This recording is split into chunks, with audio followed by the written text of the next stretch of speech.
من هو الله؟ الله الله الله هو الرب، هو الإله، هو الواحد، هو الأحد، هو الرحمن، هو الرحيم، هو الملك،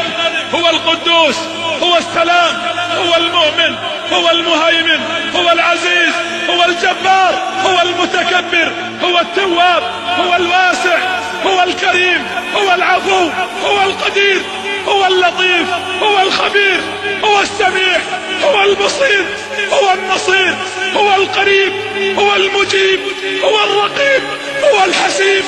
هو القوي، هو الشهيد، هو الحميد، هو المجيد، هو المحيط، هو الحفيظ، هو الحق المبين، هو القهار، هو الخلاق، هو الفتاح، هو الودود، هو الغفور، هو الرؤوف، هو الشكور،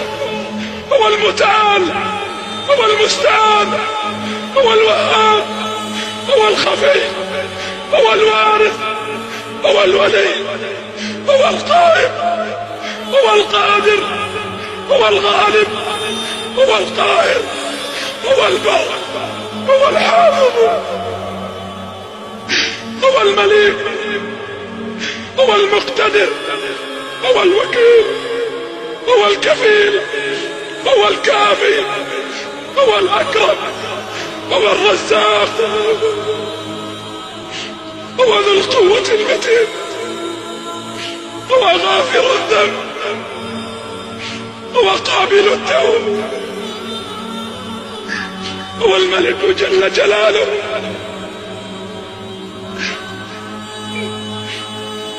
لا إله إلا الله، ذلكم الله.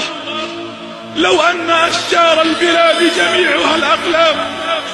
تكتبها بكل بنان، والبحر تلقى فيه 7 أبحر لكتابة الأسماء كل زمان نفدت، ولم تنفد بها كلماته، ليس الكلام من الإله من هو الله؟ الله الله الله هو الرب، هو الإله، هو الواحد، هو الأحد.